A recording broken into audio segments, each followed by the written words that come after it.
जय हिंद दोस्तों आज की इस वीडियो में हम लोग अध्ययन करने वाले हैं क्लास 12th में जो हम लोग फिजिक्स में अनसॉल्व कर रहे हैं, जिसमें आज हम लोग स्टडी करने वाले हैं सेट 3 BU। इसकी प्रीवियस वीडियो में हम लोगों ने totally set 1 set 2 one shot video लेके आए हैं। ये भी वन शॉट वीडियो है, एक ही वीडियो में टोटली खत्म। कोई भी क्वेश्चन अगर रह जाए एनीबॉडी, जैसे मान लो कि सिमिलर क्वेश्चन हो तो हो सकता है कि हम छोड़ भी सकते हैं आपके लिए, जैसे कि आप लोग उसको सॉल्व करो। हाँ, अगर वीडियो में सिमिलर क्वेश्चन अगर छोड़ देते हैं तो आप लोग नहीं छोड़ोगे, आप लोग दोबारा उसको सॉल्व करोगे। जब दोबारा सॉल्व करोगे ना तो तब उसको रिवाइज उसको वो होगा आपका रिवीजन, और जब रिवीजन होगा ना तो आपकी पूरी पूरी, पूरी तैयारी हो जाएगी अच्छे से। इसीलिए चलो सेट में बताते हैं आपको। सेट 3 है। सबसे पहला क्वेश्चन खंड आ। हर बार सजेशन तो हम यही करेंगे, खंड को अलग अलग पेज में करना आप लोग, ठीक। खंड आ, विद्युत चुंबकीय तरंगे उत्पन्न होती है। तो विद्युत चुंबकीय तरंगे किससे उत्पन्न होती है? आखिर विद्युत चुंबकीय तरंगे क्या है? विद्युत चुंबकीय तरंगे, आपको ध्यान है कि विद्युत चुंबकीय तरंगों के गुण तो कई बार पूछे जा चुके हैं। जो आपको विद्युत चुंबकीय तरंगे मैक्सवेल के नियम में, चलो पहले हम इसको जो ऑप्शन टाइप क्लियर है तो थोड़ा बहुत क्लियर कर देते हैं, जो एक्सप्लेन होगा ना उसको पूरा का पूरा हम लोग एक्सप्लेन करके क्लियर कर देंगे आपको, ठीक है। तो विद्युत चुंबकीय तरंगे किससे उत्पन्न होती है? सबसे पहली बात तो आपको बता दें, विद्युत चुंबकीय तरंगे त्वरित आवेश द्वारा उत्पन्न होती है। विद्युत चुंबकीय तरंगे किससे उत्पन्न होती है? त्वरित आवेश द्वारा, ठीक। हाँ, तो एक स्थिर आवेश द्वारा बिल्कुल नहीं, एक नियत वेग से गतिशील आवेश द्वारा बिल्कुल नहीं, एक त्वरित आवेश द्वारा बिल्कुल सही, अनावेशित कण द्वारा नहीं, ये गलत है। खा नंबर 1 का खा, चलो लिखते भी चले। हाँ, तो उत्तर जैसे आप लोग बोर्ड एग्जाम लिखोगे 1 का लिखोगे, फिर उत्तर 1 का खा लिखोगे, फिर उत्तर 1 का गा लिखोगे, फिर उत्तर 1 का घा लिखोगे, फिर उत्तर 1 का इंग्या लिखोगे, फिर उत्तर 1 का चा लिखोगे, ठीक है। अच्छा राइटिंग से लिखना। अब क्वेश्चन से पहला क्वेश्चन है, पहला क्वेश्चन का आंसर क्या है? एक त्वरित आवेश द्वारा, तीसरा ऑप्शन सही है। तीसरा ऑप्शन भी लिखोगे ऐसे कि तीसरा ऑप्शन और त्वरित आवेश द्वारा, एग्जामिनर को दिक्कत ना हो, एग्जामिनर को दिक्कत ना हो, ठीक। हाँ, इसके बाद प्लांक नेतांक की विमा समान है। प्लांक नेतांक रदरफोर्ड वाले लेसन में प्लांक नेतांक जो है ये क्या होता है कि इसका प्लांक नेतांक की विमा समान है। समान किसमें है? नंबर 1 बल इंटू समय है, नंबर 2 बल इंटू दूरी है, नंबर 3 बल इंटू चाल है, और नंबर 4 बल इंटू दूरी इंटू समय है। तो प्लांक नेतांक की विमा समान किसमें होती है? प्लांक नेतांक आपको पता है ना, H बराबर 6.63 इंटू 10⁻⁻34 जूल जो है प्रति सेकेंड जो है। तो ये किसके बराबर है? चौथा ऑप्शन बल इंटू दूरी इंटू समय, बल इंटू दूरी इंटू समय। जैसे चौथा ऑप्शन सही है ना, तो आप लोग एग्जाम में ऐसा लिखोगे, ठीक है, कि चौथा ऑप्शन बल इंटू दूरी और इंटू समय, ऐसे। इसके बाद है एक समान विद्युत वाहक बल E1 बराबर E2 तथा आंतरिक प्रतिरोध R1 बराबर R2 की दो बैटरी आदर्श बैटरियां समांतर क्रम में जोड़ी गई है। इनका तुल्य विद्युत वाहक बल तथा E आंतरिक प्रतिरोध R है, सही विकल्प होगा। तो सही विकल्प आपको बता दें कि E1 और E2 आपस में बराबर है, और R1 R2 भी आपस में बराबर है, आंतरिक प्रतिरोध और विद्युत वाहक बल दोनों ही बराबर है आपस में। तो तुल्य विद्युत वाहक बल E बराबर E1 माइनस E2 बिल्कुल नहीं। फिर दूसरा में प्लस में है, ये भी नहीं। तीसरा में बराबर है, ये सही है तीसरा ऑप्शन। तो तीसरा ऑप्शन आपके पास क्या है? तीसरे ऑप्शन में है विद्युत वाहक बल E बराबर E1 बराबर E2, केवल इसके लिए सही नहीं है।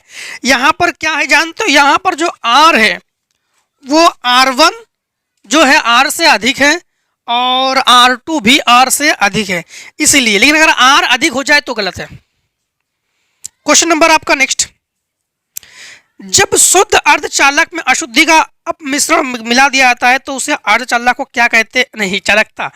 चालकता के बारे में पहले आपको बता देते हैं कि सबसे पहले अगर शुद्ध अर्धचालक में अगर कोई भी हम लोग अशुद्धि मिला देंगे तो उसको हम लोग डोपिंग भी कहते हैं, कहते कि नहीं है, मादक भी कहते हैं हम लोग उसको, कहते हैं कि नहीं, आपको याद है नैज अर्धचालक, याद है ना।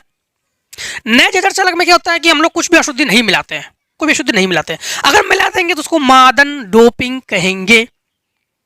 हाँ, जब शुद्ध अर्धचालक में अशुद्धि का मिश्रण आप लोग मिला दोगे, अब बताओ जो अशुद्धि का अपमिश्रण आप लोग मिला दोगे तो आपको याद है वो लेसन लास्ट लेसन ही है, लास्ट लेसन से पहले लेसन, हाँ याद है ना। तो अर्धचालक की चालकता जो है वो बढ़ जाती है, अर्धचालक की चालकता बढ़ जाती है। अर्धचालक में दो हमारे मूल अर्धचालक होते हैं ना, एक सिलिकॉन एक जर्मेनियम। इसमें आपको टॉपिक बाय टॉपिक एकदम क्लियर करवाया था हम लोगों ने। सिलिकॉन के 4 संयोजकता होते हैं, इसमें एक बाहरी से अगर इलेक्ट्रॉन दे दो, सब आपको एक्सप्लेन किया था हमने। तो एक्सप्लेन अभी भी करेंगे, अगर क्वेश्चन पूछ दिया ना तो पूरा एक्सप्लेन करेंगे, ठीक है। ये तो आपको सिलेबस तो हम पढ़ा नहीं रहे, हम अनसॉल्व पढ़ा रहे हैं, तो फिर भी आप लोगों को पूरी की पूरी कोशिश करेंगे आपको समझ में आए। जैसे टॉपिक पूछ दिया जाएगा हम पूरा का पूरा एक्सप्लेन करेंगे, आपको क्लियर करेंगे, ठीक है। यहाँ पर केवल ऑप्शन क्लियर करवा रहे हैं आपको। तो जब भी कोई भी अर्धचालक हो उसमें अगर हम लोग अशुद्धि मिला देंगे तो उसकी चालकता बढ़ जाती है। तो कौन सा ऑप्शन सही है आपका, दूसरा ऑप्शन सही है। तो दूसरा ऑप्शन आपका सही है, चालकता बढ़ जाती है, ठीक, बढ़ जाती है। इसके बाद सही तथ्य का चिन्हित कीजिए, सही तथ्य को चिन्हित कीजिए।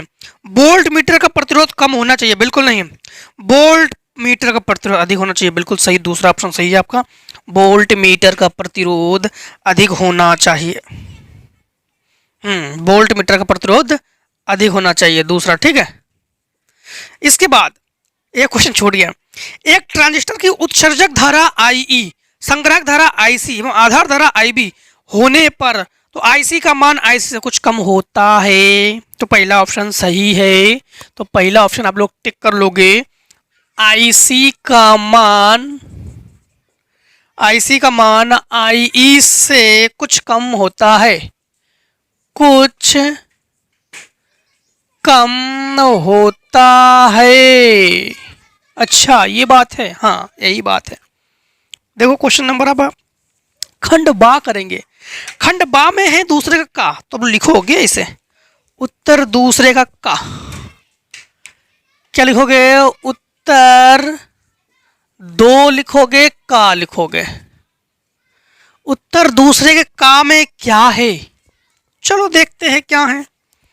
यदि एक परमाणु के मूल ऊर्जा स्तर की ऊर्जा -54.5 इलेक्ट्रॉन वोल्ट है तब इसका आयनन विभव ज्ञात कीजिए। सेम टू सेम वही होता ही है, जो ऊर्जा होती है वही आयनन विभव होता है बशर्ते केवल प्लस माइनस का अंतर। मतलब समझना, मूल ऊर्जा स्तर, तो मूल ऊर्जा स्तर माइनस में है ना 54.4 इलेक्ट्रॉन वोल्ट, तो आयनन विभव जो है, आयनन विभव को लिखोगे प्लस में, प्लस 54.4 इलेक्ट्रॉन वोल्ट, बस। क्वेश्चन नंबर दूसरे का खा, तो लिखोगे आप लोग उत्तर दूसरे का खा, उत्तर दूसरे का खा। दूसरे के खा में क्या है, एक अवतल लेंस की प्रत्येक पृष्ठ की वक्रता त्रिज्या, मतलब R1 R2 दोनों, तो R1 बराबर भी हमारे पास है, R1 बराबर भी 30 सेंटीमीटर और R2 बराबर भी 30 सेंटीमीटर, ठीक है, 30 सेंटीमीटर। और इसके बाद इसका अपवर्तनांक n बराबर 1.5, फोकस दूरी ज्ञात कीजिए, F बराबर क्वेश्चन मार्क। यहां पर हम लोग जो है लेंस मेकर का सूत्र लगा देंगे। लेंस मेकर लेंस मेकर का सूत्र लगा देंगे हम लोग। तो 1/f बराबर n-1 1/r1 माइनस 1/r2। ठीक है, 1/r1 माइनस 1/r2। अब यहां पर मान को जब रखेंगे हम लोग तो 1/f बराबर n का मान हमारे पास क्या है 1.5 माइनस 1/r1 का मान है 30 और प्लस 1/30। अब आप लोग कहोगे प्लस कहां से हो गया, तो एक त्रिज्या माइनस में होती है, एक त्रिज्या प्लस में। ठीक है, मान लो इसी को प्लस में हमने, तो 1/f बराबर घटाओगे तो 0.5 इंटू दोनों का हर है बराबर, तो 2/30 15 दूनी 30 दशमलव हटा के एक 0 बढ़ा लो 5 तिया 15।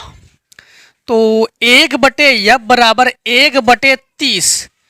अब एक चीज ध्यान रखना, तो f बराबर हमारे पास 30 सेंटीमीटर। इसको प्लस में भी ले सकते हैं, इसको माइनस में भी ले सकते हैं।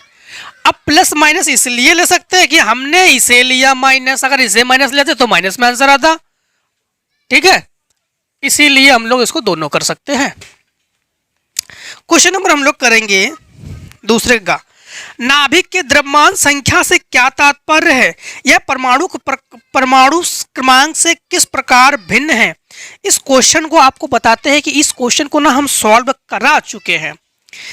अभी सेट दूसरे में अभी थोड़ा सा आपको बताते हैं। हमें तो ऐसा लग रहा है नहीं कर पाता, मैं अभी आपको क्लियर करवा दे रहे हैं।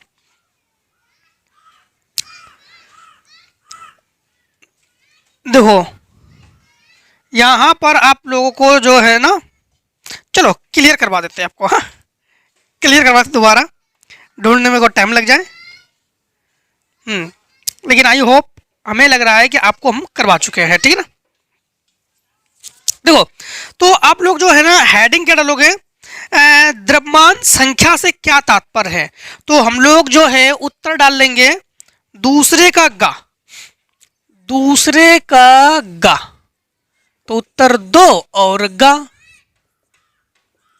तो हेडिंग बोर्ड एग्जाम में डालोगे द्रव्यमान संख्या।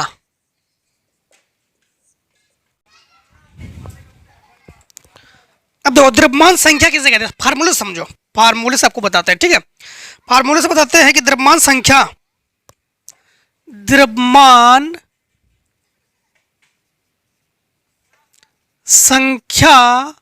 बराबर प्रोटॉनों की संख्या प्लस न्यूट्रॉनों की संख्या। अब स्वयं से इसकी डेफिनेशन बना सकते हैं। द्रव्यमान संख्या किसे कहते हैं, द्रव्यमान संख्या किसे कहते हैं, प्रोटॉनों की संख्या और न्यूट्रॉनों की संख्या के योग को द्रव्यमान संख्या कहते हैं। सिंपल। तो द्रव्यमान संख्या किसे कहते हैं, प्रोटॉनों की संख्या और न्यूट्रॉनों की संख्या के योग को द्रव्यमान संख्या कहते हैं। हाँ, इसमें कुछ और भी पूछ दिया गया है कि यह परमाणु क्रमांक से किस प्रकार भिन्न है। हाँ, तो सुनो, यह परमाणु क्रमांक से किस प्रकार से भिन्न है। परमाणु क्रमांक बराबर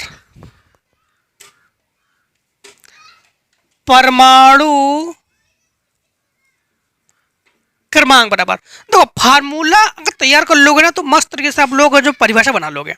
तो परमाणु क्रमांक बराबर ये होता है आपके पास इलेक्ट्रॉनों की संख्या प्लस प्रोटॉनों की संख्या।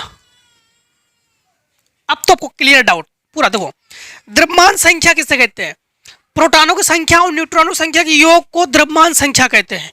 और परमाणु क्रमांक किसे कहते हैं, इलेक्ट्रॉनों की संख्या और प्रोटॉनों की संख्या के योग को परमाणु क्रमांक कहते हैं। लेकिन इसमें अंतर क्या है, डिफरेंट क्या है, इसमें प्रोटॉनों की संख्या, इसमें प्रोटॉनों की संख्या, इसमें न्यूट्रॉनों की संख्या होती है, इसमें इलेक्ट्रॉनों की संख्या होती है। बस यही इसमें अंतर है, ये इसी प्रकार से भिन्न है। ठीक है, तो दोनों के डेफिनेशन लिख दोगे ना आप लोग, आराम से लिख दोगे। क्वेश्चन नंबर हम लोग नेक्स्ट देखेंगे। दूसरे का घा, नाभिकीय संलयन संबंधित कोई समीकरण लिखिए। नाभिकीय संलयन, तो आप लोग लिखोगे उत्तर दूसरे का घा। क्या लिखोगे? उत्तर दूसरे का घा। दूसरे घा में लिखोगे आप लोग नाभिकीय संलयन। नाभिकीय संलयन अभिक्रिया किसे कहते हैं? वह अभिक्रिया जिसमें हल्के नाभिक जुड़ जुड़कर एक भारी नाभिक का निर्माण करे, तो उस अभिक्रिया को नाभिकीय संलयन अभिक्रिया कहते हैं। वह अभिक्रिया जिसमें हल्के नाभिक जुड़ जुड़कर भारी नाभिक का निर्माण करे, उसे नाभिकीय संलयन अभिक्रिया कहते हैं। लेकिन इसमें उन्होंने कहा कि रिएक्शन लिखो, देखो हम रिएक्शन आपको लिख के देते हैं आपको, हाँ समझना। जैसे मान लो कि हमने रिएक्शन पे 1H1 plus 1H2 plus 1H3 plus ऐसा करते हैं 1H1 ही लिख लेते हैं। हाँ 1H1 1 2 3 और 4 रिएक्शन करेंगे तो 2He4।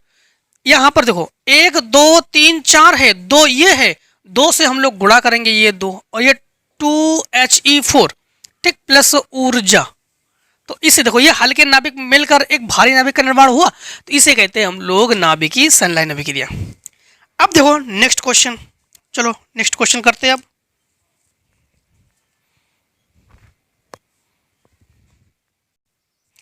क्वेश्चन नंबर हम लोग अब करेंगे दूसरे का इंगिया नंबर। 2 वोल्ट तक विभवांतर त्वरित आवेश 10 माइक्रोफैराड तक धारिता के संदर्भ की स्थिति ऊर्जा ज्ञात कीजिए। समझना, हम लोग लिखेंगे उत्तर दूसरे का, आप लोग करोगे इंगिया, तो लिखोगे उत्तर 2 और इंगिया। 2 के इंगिया नंबर में है कि 2 वोल्ट विभवांतर, इसको V से लिखना, V बराबर 2 वोल्ट और इसके बाद 10 माइक्रोफैराड धारिता, C से लिखना, C बराबर 10 माइक्रोफैराड, तो C बराबर 10 इंटू 10 की घात -6 फैराड। माइक्रो को फैराड में कन्वर्ट करेंगे ना, और इसके बाद संधारित्र स्थित ऊर्जा ज्ञात कीजिए, तो U बराबर क्वेश्चन मार्क। फार्मूला सिंपल आप लोग लगा लोगे, यहाँ पर U बराबर फार्मूला लगा लोगे, U बराबर 1/2 CV²। तो यहाँ पर इस फार्मूले का प्रयोग जब करेंगे तो हमारे पास U बराबर 1/2, C का मान है 10 इंटू 10 की घात -6 और V का मान हमारे पास है 2 इंटू 2, 2 से 2 कैंसिल। यहाँ पर हमारे पास क्या बचा जानते हो आप लोग? U बराबर 10, तो नहीं 2 इंटू 10 की घात 1 है और घटाओगे तो -5 जूल, बस 2 इंटू 10 की घात -5 जूल। यही हमारे आंसर है, यही हमारे पास आंसर है। इसी को हम लोग आंसर के रूप में रख लेंगे। अब हम लोग करेंगे उत्तर नंबर दूसरे का चा। दूसरे के चा में है कि बुलियन व्यंजक y बराबर a b bar plus b a बार और a बराबर 1 b बराबर 1 हो तो y का मान ज्ञात कीजिए। a बराबर 1 और b बराबर 1 है, a बराबर हमें 1 और b बराबर हमारे पास है 1।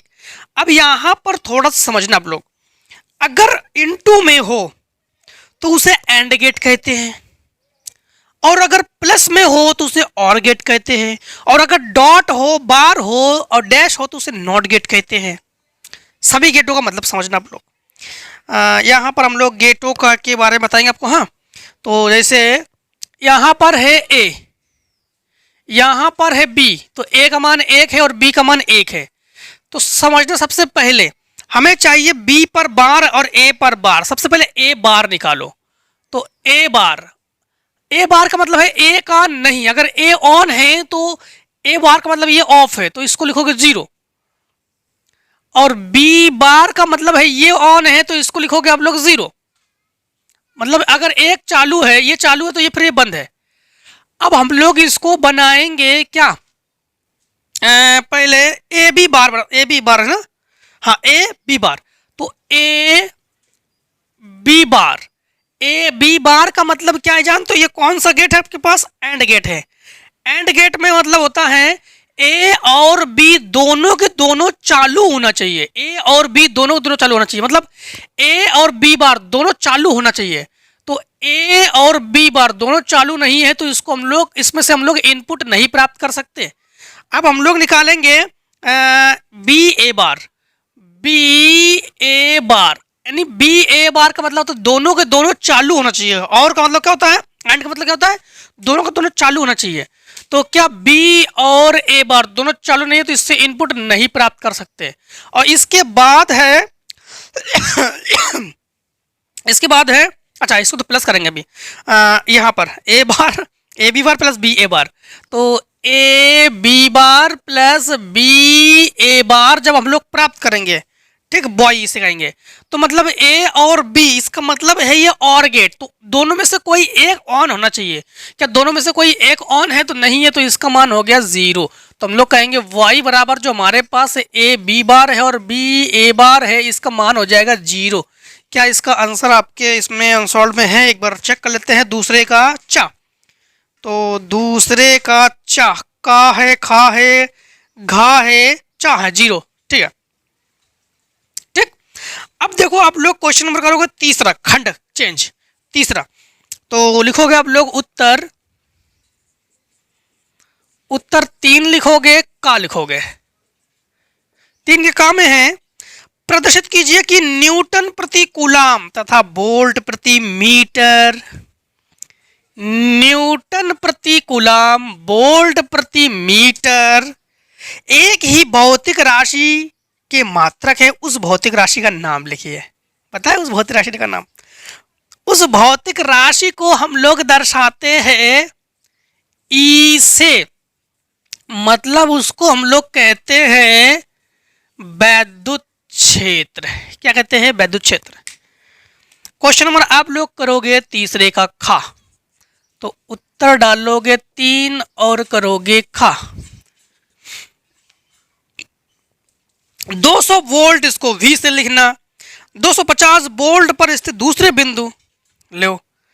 अब 200 वोल्ट के विभव पर स्थित एक बिंदु से 250 वोल्ट पर स्थित दूसरे बिंदु तक एक आवेशित कण के गति करने पर उसकी गतिज ऊर्जा में 10 जूल की कमी होती है।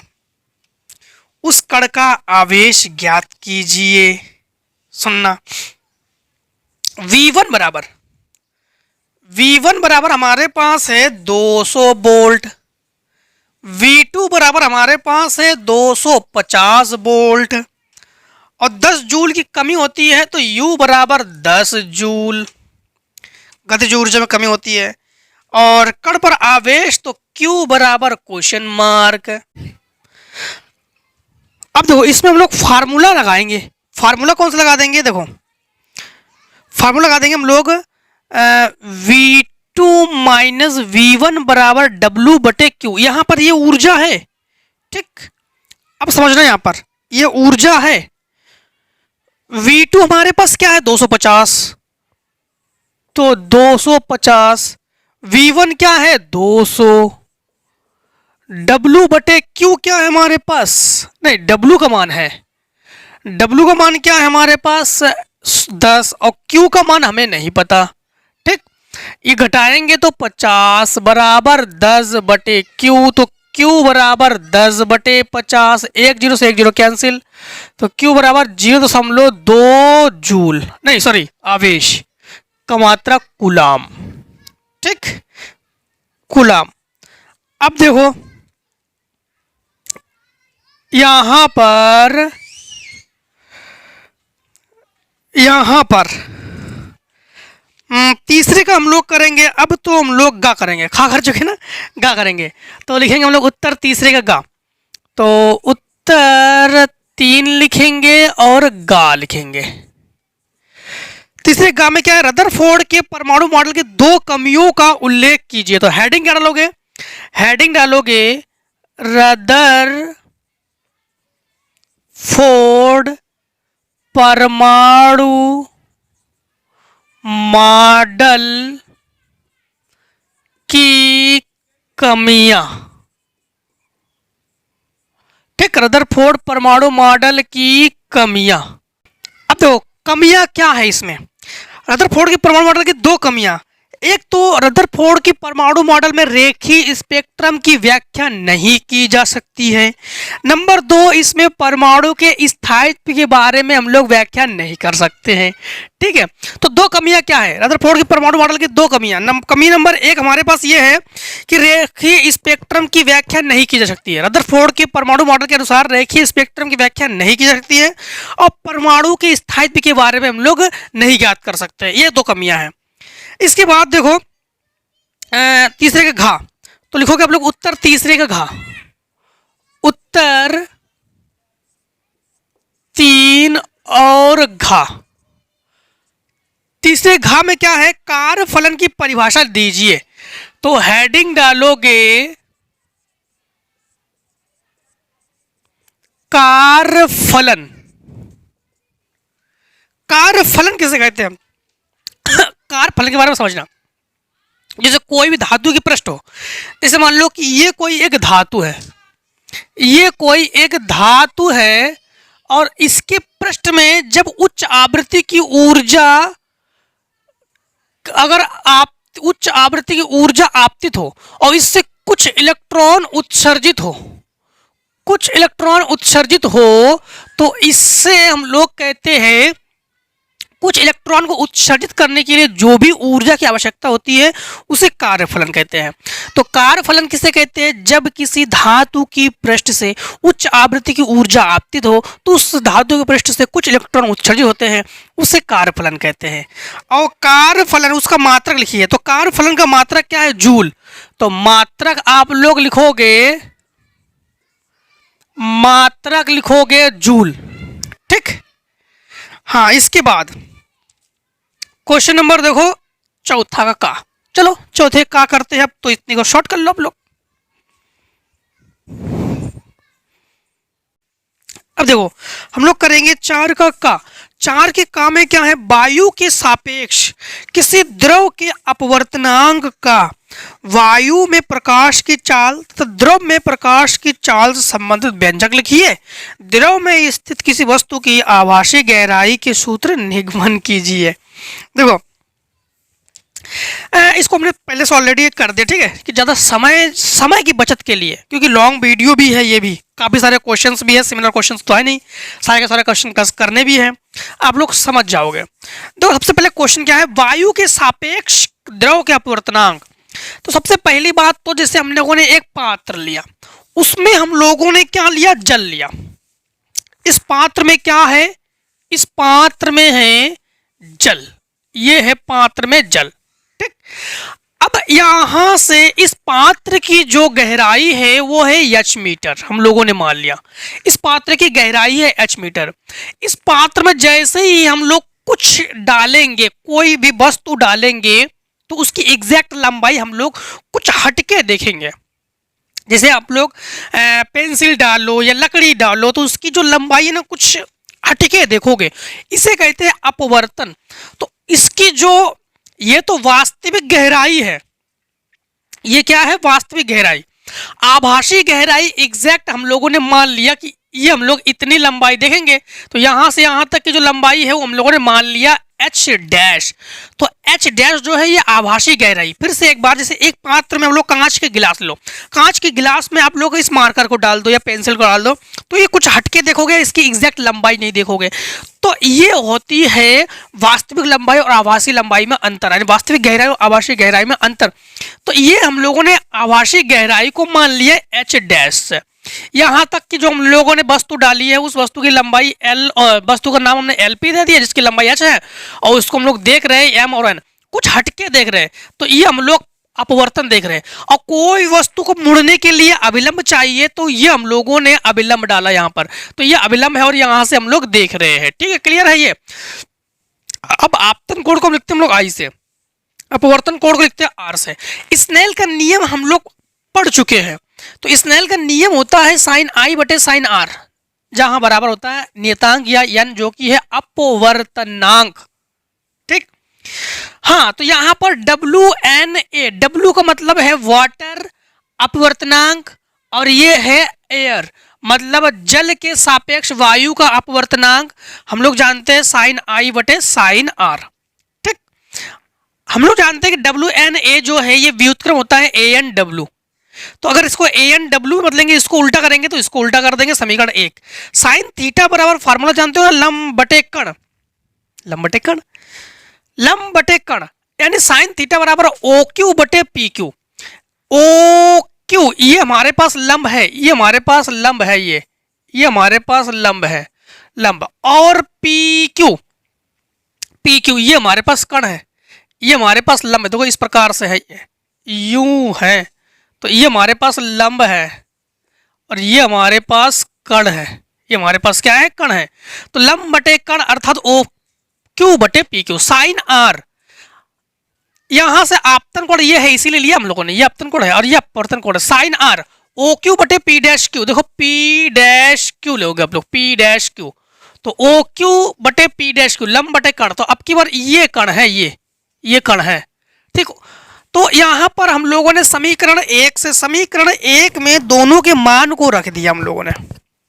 समीकरण एक में यहां पर हम लोगों ने दोनों मान, साइन आर का मान हमारे पास ओ क्यू बटे पी डैश क्यू, और साइन आई की जगह हम लोगों ने ये मान रखा ओ क्यू बटे पी क्यू।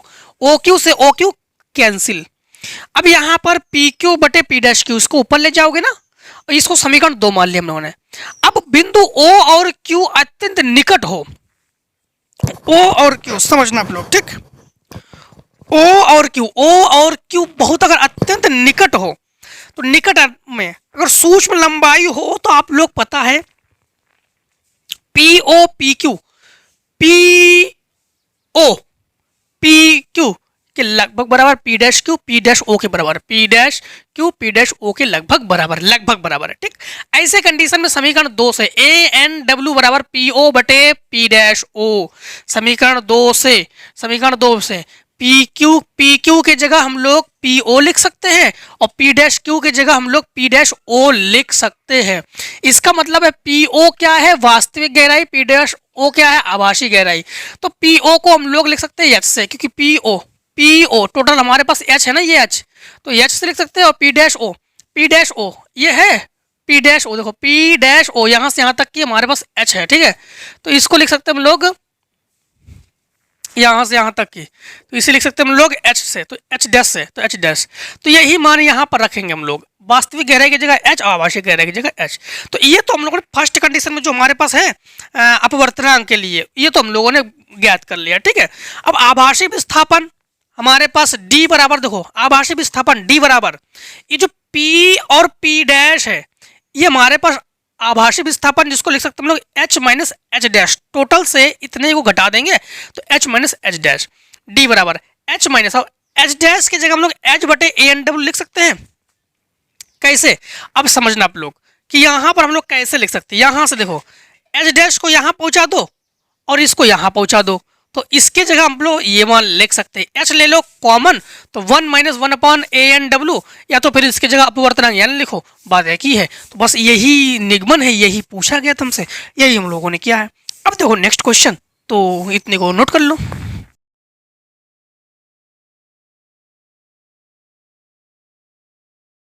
क्वेश्चन नंबर आप लोग करोगे अब 4 का खा, 4 के खा में देखो, 4 के खा में एक चीज ध्यान रखना कि बोर्ड एग्जाम में बहुत सावधानी बरतनी है, ठीक है। तो 4 के खा में देखो, अच्छे राइटिंग से, मस्त राइटिंग से लिखोगे आप लोग, क्वेश्चन को अच्छे तरह से पढ़ लोगे जिसमें कोई भी दिक्कत ना हो, ठीक। एक प्रकाश विद्युत पदार्थ का कार्य फलन 4 इलेक्ट्रॉन वोल्ट है, मतलब इसको हम लोग कार्य फलन को डब्ल्यू से, कार्य फलन इलेक्ट्रॉन वोल्ट है, तो कार्य फलन को हम लोग फाई से भी लिख सकते हैं, डब्ल्यू से भी लिख सकते हैं, डब्ल्यू से लिख रहे हैं हम, ठीक है। तो डब्ल्यू बराबर 4 इलेक्ट्रॉन वोल्ट, चाहो तो इलेक्ट्रॉन वोल्ट को चेंज कर सकते हो 1.6 इंटू 10⁻⁻⁹ कूलम, ठीक है, जूल से। उस प्रकार का तरंग दैर्घ्य ज्ञात की करे, प्रकाश का तरंग दैर्घ्य ज्ञात करे, मतलब लेमडा बराबर क्वेश्चन मार्क, तरंग दैर्घ्य को लेमडा से लिखते हैं, जिसके लिए संस्तब्ध विभव 2.5 वोल्ट होगा, यानी हम लोग कहेंगे V बराबर हमारे पास 2.5 वोल्ट, ठीक। तो यहां पर फार्मूला हम लोग लगा देंगे समझना आप लोग। हमारे पास सबसे पहली बात तो ये है कि E बराबर हम लोग जानते हैं फार्मूला W प्लस के मैक्सिमम, ठीक, W प्लस के मैक्सिमम। हमारे पास हमें मान दिया गया है W का मान, हमारे पास E बराबर हम लोग याद कर रहे हैं, W का मान हमारे पास क्या दिया गया है, W का मान हमारे पास दिया गया है 4, W का मान हमारे पास क्या दिया गया है 4, ठीक है, और प्लस के मैक्सिमम, तो संस्थ विभव जो वोल्ट हमारे पास है, तो यहां पर इसे हम लोग के मैक्सिमम के रूप में ले रहे हैं, इसे के मैक्सिमम, तो ये हो जाएगा 2.5। जब इन दोनों को जोड़ेंगे तो ये हो जाएगा 6.5। अब हमारे पास एक फार्मूला हम लोग और जानते हैं कि E बराबर एच सी बटे लेमडा, E बराबर एच सी बटे लेमडा। यहां पर E की जगह रखेंगे हम लोग 6.5, 6.5। एच प्लांक नेतांक का मान तो जानते ही हो, प्लांक नेतांक का मान 6.63 इंटू 10 की घात माइनस 34, 3 लिखो ना लिखो कोई बात नहीं, 4 लिखो ना, 6 4 भी लिख सकते हो, 6 3 भी लिख सकते हो, ठीक है। और इंटू सी का मान 3 इंटू 10 की घात 8 बटे लेमडा का मान हम लोग ज्ञात करेंगे। इससे यहाँ पहुँचाओ, इसे यहाँ पहुँचाओ। लेमडा बराबर 6.6 इंटू 10 की घात माइनस 3 4 इंटू 3 इंटू 10 की घात 8 बटे 6.5। अब एक चीज ध्यान रखना, यहां पर आप लोग यहाँ पर 6.6 या 6.5 दशमलव से दशमलव हम लोग कर लेंगे कैंसिल। अब काट सकते हैं हम लोग नहीं, तो देखो लेमडा बराबर 6 तिया 18 बचा 1, 6 तिया 18 और 1 19 बटे 65 इंटू 10 की घात, इन दोनों घटा लेंगे, 14 से 6 यानी 26, 10 की घात माइनस 26, 65 का भाग लगा देंगे हम लोग इसमें। तो क्वेश्चन नंबर कौन सा, चौथे का खा, चौथे खा में है, चौथे का का है, चलो इसमें भाग लगा देते हैं। भाग लगाने पर 65 भागित 198, तो हमारे पास 65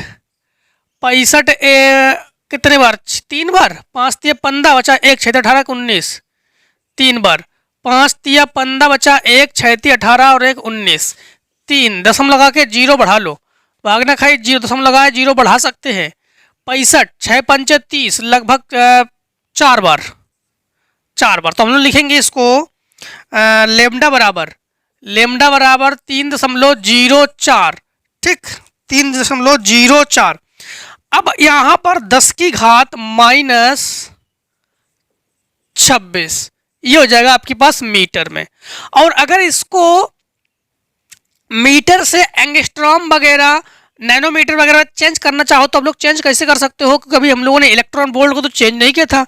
तो 1.6 इंटू 10 की घात माइनस 19 से अगर हम लोग भाग लगा देते हैं, जैसे मान लो सपोज करो आप लोग भाग लगा दोगे इसमें 1.6 से, ठीक है, जैसे मान लो अगर भाग लगाते हो तो वैसे आंसर इसी को रख लो,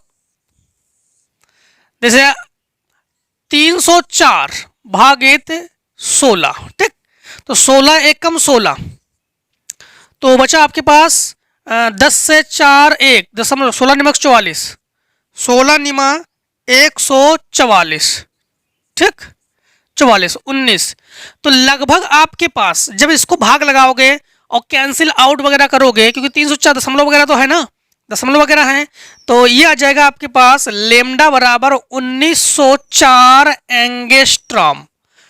अगर एंगस्ट्रॉम में कन्वर्ट करना चाहो तो, ठीक, फिर से एक बार 1.6 इंटू 10 की घात 19 से भाग लगाओगे तो 1.6 को मैंने 16 से भाग लगा दिया, इसमें 2 अंक के बाद 1 अंक के बाद तो ये 160 का भाग लगाएंगे ना, तो 1904 दशमलव के लगभग आ जाएगा। यहाँ पर 19 को घटाओगे, यहाँ पर आप लोग जब 19 को घटाओगे तो कितना बचेगा, समथिंग आपके पास 19 और 1 20 और 7 और दशमलव वगैरह हटा के, तो एंगस्ट्रॉम में 10 की घात माइनस 10 होना चाहिए, ठीक है। तो आप लोग कन्वर्ट करो ना करो कोई दिक्कत नहीं इसमें। अब देखो क्वेश्चन नंबर आप लोग करोगे चौथे का गा, चौथे गा में क्या है, देखो उत्तर 4 और गा, उत्तर 4 के गा में है धारावाही वृत्ताकार कुंडली के केंद्र में उत्पन्न चुंबकीय क्षेत्र की तीव्रता के सूत्र का निगमन कीजिए। धारावाही वृत्ताकार कुंडली, कोई एक वृत्ताकार कुंडली बनाओ जिसमें धारा प्रवाहित होती हो, ठीक है। जैसे मान लो कि ये कोई एक कुंडली है, ये कोई एक कुंडली है जिसमें क्या प्रवाहित हो रही है, इसमें विद्युत धारा प्रवाहित हो रही है। इस कुंडली को थोड़ा सा हम ऐसे बना देते हैं, डबल करके, ठीक। ये कोई वृत्ताकार कुंडली है, ये इसका है केंद्र, ये क्या है, केंद्र। क्या है, वृत्ताकार कुंडली केंद्र में उत्पन्न चुंबकीय क्षेत्र की तीव्रता, उत्पन्न चुंबकीय क्षेत्र की तीव्रता। तो इसमें यू धारा, ऐसे धारा प्रवाहित हो रही है, इसमें जो धारा प्रवाहित हो रही है ऐसे प्रवाहित हो रही है, ठीक। यू धारा प्रवाहित हो रही है इस कुंडली में, ठीक है। इस कुंडली में इसे धारा प्रवाहित हो रही है। अब इस कुंडली को ऐसे, ठीक, ये कोई कुंडली है और ये केंद्र, ये केंद्र है, केंद्र गड़बड़ हो गया, ठीक, ये केंद्र है, ये केंद्र है। इस केंद्र पर जो चुंबकीय क्षेत्र की तीव्रता यानी बी है, ये हम लोग ज्ञात करेंगे, ये जो है हम लोग ज्ञात करेंगे। और मान लिया कि इसकी दूरी है, ये हम लोगों ने मान लिया कि यहां से यहां तक की दूरी मतलब त्रिज्या, त्रिज्या जो है आर है, और सूक्ष्म लंबाई, टोटल लंबाई हम लोगों ने मान लिया कि यहां से यहां तक टोटल कुंडली की लंबाई एल है। तो सूक्ष्म लंबाई, कहीं पर भी सूक्ष्म लंबाई लेंगे तो सूक्ष्म लंबाई को लिखते हैं हम लोग डेल्टा एल से। पूरे तार की लंबाई तो एल मीटर है, लेकिन हम लोग सूक्ष्म लंबाई, एक कण की लंबाई हम लोग जब लेंगे तब हम लोग उसको लेंगे डेल्टा एल, क्योंकि एक एक कण को जब लेंगे तब टोटल को ज्ञात कर पाएंगे ना। जैसे मान लो कि एक पेन का मूल्य लेंगे तब टोटल पेन को ज्ञात कर सकते हैं, जब एक कण की लंबाई लेंगे तब टोटल तार की लंबाई को हम लोग ज्ञात कर सकते हैं इसके बारे में। इसीलिए हम लोग सूक्ष्म लंबाई ले रहे हैं डेल्टा एल, ठीक। इतना तो क्लियर हो गया। अब देखो, अब हम लोग सबसे पहले हेडिंग क्या डालोगे, हेडिंग डालोगे वृत्ताकार लूप के कारण चुंबकीय क्षेत्र उत्पन्न, चुंबकीय क्षेत्र। लूप तो जानते हो ना भली भांति, इसको तो परिचित हो। लूप के कारण चुंबकीय क्षेत्र, लूप का मतलब है चारों ओर से बंद, कहीं एक और खुला, धारा प्रवाहित होने के लिए, तो लूप के कारण चुंबकीय क्षेत्र, ठीक है। केंद्र को लिखो। अब सबसे पहली बात तो ये है, ध्यान रखना कि हम लोग जानते हैं कि वायो सेवर्ट के नियम से, वायो सेवर्ट के नियम से डेल्टा वी बराबर फार्मूला, डेल्टा वी बराबर म्यू नॉट बटे 4 पाई, जो कि नेतांक है, जो कि क्या है, नेतांक है, आई डेल्टा यल, आई डेल्टा यल साइन थीटा बटे, अब दूरी हम लोग आर है हमारे पास, तो दूरी को क्या लेंगे हम लोग, आर स्क्वायर, ठीक। तो ये तो हम लोग जानते हैं कि वायो सेवर्ट के नियम से, वायो सेवर्ट के नियम से कभी भी अगर वृत्ताकार कुंडली है ना, तो डेल्टा बी बराबर म्यू नॉट बटे 4 पाई आई डेल्टा एल साइन थीटा बटे आर स्क्वायर। इतने से तो आप लोग परिचित हो। इसमें कुछ कंडीशन दिया गया है कुंडली पर, हाँ ठीक है। अब देखो यहां पर मान लो कि यहां पर ये कोण हमारे पास 90 एंगल पर है, तो थीटा जो है हमारे पास 90 एंगल पर है, तो डेल्टा बी यानी चुंबकीय क्षेत्र, डेल्टा बी बराबर म्यू नॉट बटे 4 पाई आई डेल्टा एल साइन 90 बटे आर स्क्वायर। साइन 90 का मान होता है 1, तो डेल्टा बी बराबर म्यू नॉट बटे 4 पाई आई डेल्टा यल बटे आर स्क्वायर, क्योंकि साइन थीटा, थीटा का मान हम लोगों ने 90 लिया, थीटा का मान हम लोगों ने क्या लिया 90। अब यहां पर समझना कि डेल्टा यल जो है ना, डेल्टा यल जो है ना, ये लंबाई है अर्थात परिधि है, और परिधि की जगह हम लोग फॉर्मूला यूज करते हैं 2 पाई आर, क्योंकि परिधि को लिखते हैं 2 पाई आर, ठीक है। तो यहाँ पर समझना, यहाँ पर समझना आप लोग, हाँ। और कहाँ पर समझना है आप लोग, यहीं पे। तो डेल्टा बी बराबर म्यू नॉट बटे 4 पाई, आई को तो आई लिखो, और 2 पाई आर बटे आर स्क्वायर, एक आर से एक आर कैंसिल, ठीक है। अब अगर एक फेरे है तो उसके लिए ये फार्मूला, अगर n फेरे हो, यदि n फेरों की संख्या हो या परिपथ में n फेरे हो, तब हम लोग डेल्टा बी बराबर म्यू नॉट बटे 4 पाई, 2 से कैंसिल करना चाहो तो कैंसिल कर सकते हो, इससे पाई से पाई कैंसिल, 2 से 2 कैंसिल, तो और अगर नहीं करना चाहते हो तब भी कोई दिक्कत नहीं, ठीक है। पहली बात तो हम लोग इसी को उतार रहे हैं, फिर बाद में हम लोग इसको उतारेंगे। तो यहाँ पर लिख रहे हैं हम डेल्टा बी बराबर म्यू नॉट आई बटे आर। अब यदि फेरों की संख्या हो, तब के लिए यदि फेरों की संख्या हो तो ये हो जाएगा तुम्हारे पास डेल्टा बी बराबर म्यू नॉट एन आई बटे 2 आर, यदि फेरों की संख्या हो। तो बस यही आंसर है, यही फाइनल फार्मूला है, ठीक है। अब इतने को शॉर्ट करो।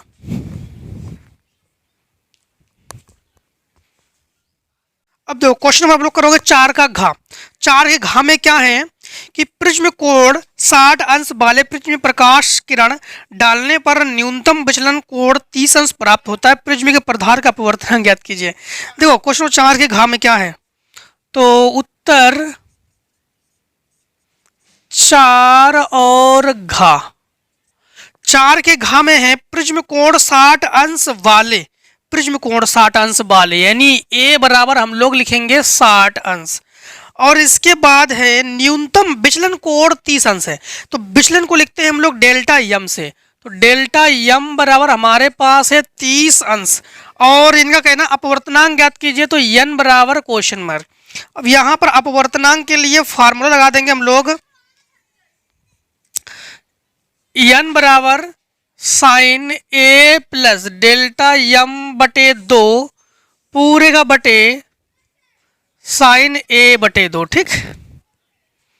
यहां पर n बराबर साइन ए का मान है 60 प्लस डेल्टा यम का मान है 30 बटे 2 पूरे का बटे साइन ए का मान है 60 बटे 2। ये कैंसिल करो तो 30 और ये कैंसिल करो तो 45, तो n बराबर साइन 45 का मान 1 बटे अंडर रूट 2 और साइन 30 का मान 1 बटे 2, तो 1 बटे अंडर रूट 2 इंटू 2 बटे 1, इससे काटोगे तो अंडर रूट 2, तो n बराबर अंडर रूट 2। बस यही अपवर्तनांक है, यही अपवर्तनांक है। या अंडर 2 का मान रख दो 1.414, हाँ, या फिर कह सकते हो कि n बराबर 1.414 जो कि अंडर रूट 2 का मान है।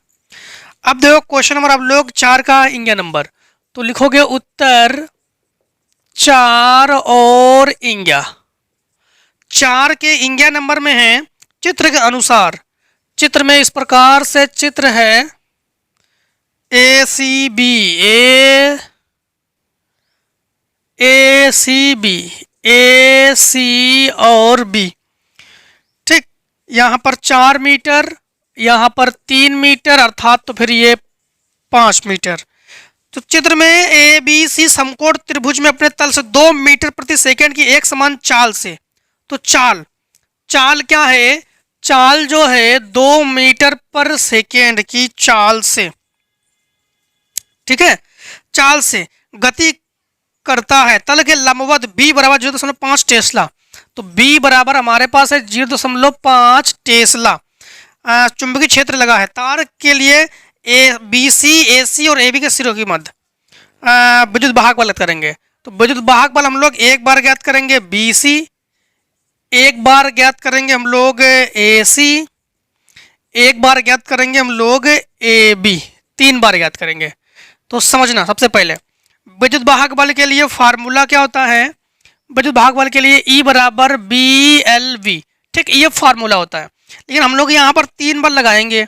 सबसे पहले हम लोग लगा देंगे बी सी, तो देखो बी और सी, बी सी, तो यहाँ पर बी का मान हमारे पास क्या है 0.5 इंटू यल का मान हमारे पास है 4 और इंटू वी का मान हमारे पास क्या है 2, तो 5 को 20 अर्थात 2 दूनी 4, तो ई बी सी बराबर 4 वोल्ट।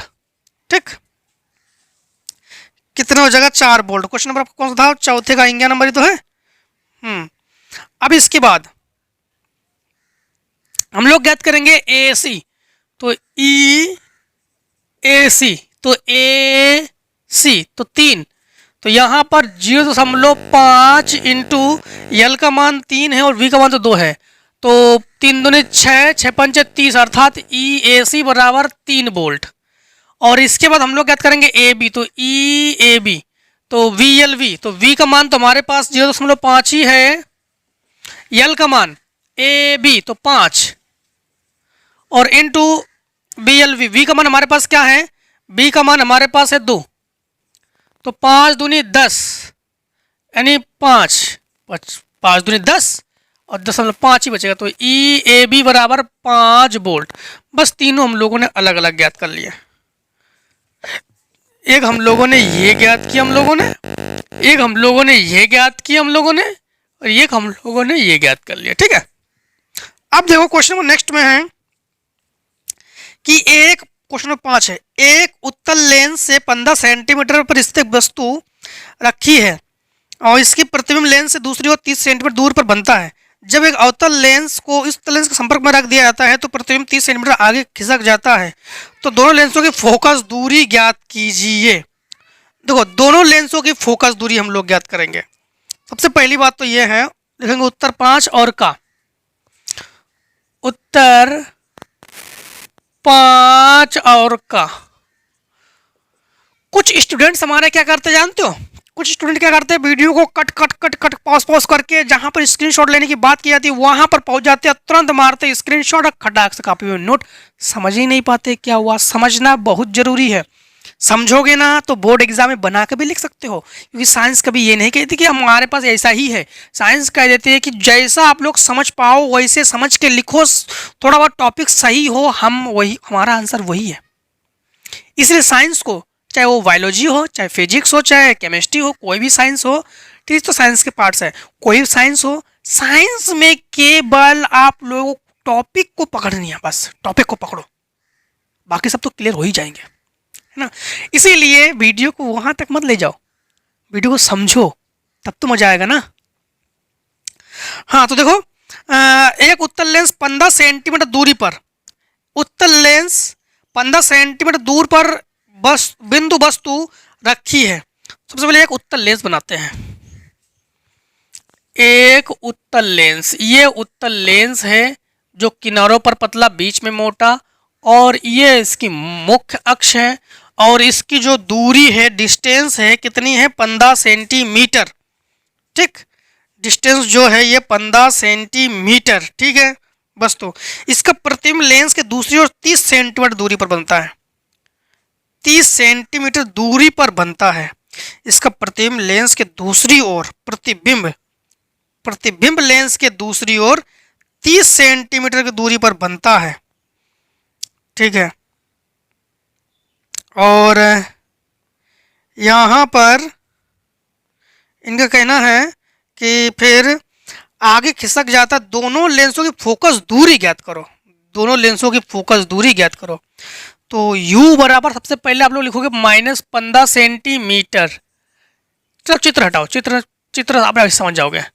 u बराबर -15 सेंटीमीटर, और उत्तल लेंस की ये वस्तु की दूरी है, और प्रतिबिंब की दूरी लिखते हम लोग v से, तो v बराबर हमारे पास क्या है 30 सेंटीमीटर, v बराबर 30 सेंटीमीटर, और फिर प्रतिबिंब को 30 सेंटीमीटर आगे खिसका दिया था। दोनों लेंसों की फोकस दूरी ज्ञात कीजिए, तो दोनों लेंसों की फोकस दूरी एक काम करते हैं, f1 बराबर क्वेश्चन मार्क और f2 बराबर भी क्वेश्चन मार्क, दोनों लेंसों की फोकस दूरी हम लोग ज्ञात कर लेते हैं।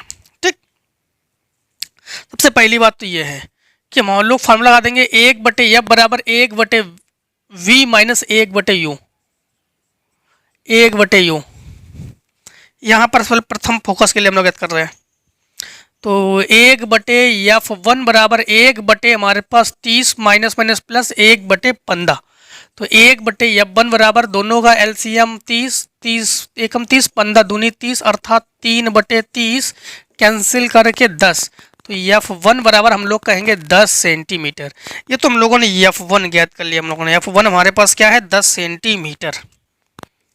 F1 क्या है 10 सेंटीमीटर। अब जो हमारे पास प्रतिबिंब है वो 30 सेंटीमीटर आगे और बढ़ा देते हैं हम लोग। तो 30 प्लस 30, तो 30 प्लस 30 अर्थात हम लोग कहेंगे 60 सेंटीमीटर है। पुनः लेंस का सूत्र लगा देंगे हम लोग। ठीक, पुनः लेंस सूत्र लगा देंगे हम लोग। तो 1/F2 बराबर 1/V माइनस 1/U।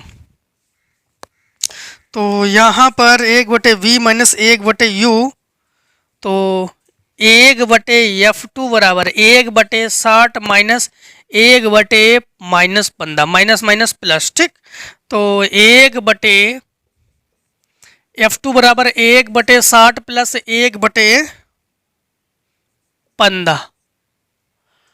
एक चीज ध्यान रखना, दोनों का एलसीएम ले लेंगे हम लोग। ठीक, 15 है ना, एक बार रीचेक कर लेते हैं। तो यहां पर F2 बराबर 60 कम 60, 15 चौको 60/60 एलसीएम 60। तो ये F2 बराबर यानी ये 5/60, 5 कम 5, 5 12 60। F2 बराबर 12 सेंटीमीटर। एक चीज ध्यान रखना, यहाँ पर हम लोग F2 तो हम लोग ज्ञात तो कर चुके हैं, लेकिन हम लोग यहाँ पर एक चीज और ध्यान रखेंगे कि दोनों लेंसों के जब दो लेंस आपस में संपर्क में हम लोग पड़ चुके हो, तो उस कंडीशन में 1/F बराबर 1/F1 प्लस 1/F2 फार्मूला आपको ध्यान है। ठीक, अब यहां पर समझना, यहां पर आपको समझना यह है कि हमारे पास एक F1 हम लोग 10 ज्ञात कर चुके हैं, एक F2 हम लोग 12 ज्ञात कर चुके हैं। फाइनल F जब ज्ञात करेंगे हम लोग तो 1/F बराबर, तो थोड़ा सा क्वेश्चन को पढ़ रहे हैं उसको समझना, तब आपको समझ में आएगा इस पर। ठीक है, तो समझना आपको यह है कि 15 सेंटीमीटर की वस्तु लास्ट में ये दोनों प्रतिबिंब आगे खिसका जाता है। दोनों लेंसों की फोकस दूरी ज्ञात कीजिए। तो आगे खिसकाने पर मतलब हमारे पास 1/F1 तो हमारे पास 10 है, F1 हमारे पास 10 है, लेकिन ये फर्स्ट कंडीशन में तो इसको माइनस में लेंगे, प्लस 1/12 है। तो 1/F बराबर दोनों का एलसीएम तो 60, 10 6 60 और 12 पंचे 60, तो माइनस 1/60। तो 1/F बराबर माइनस 1/60 अर्थात F बराबर माइनस 60 सेंटीमीटर फाइनल डिस्टेंस है ये। बाकी F1 F2 हम लोग ज्ञात कर चुके हैं, ये हमारे पास फाइनल डिस्टेंस है। ठीक है, फोकस दूरी है। चलो इतने को शॉर्ट कर लो।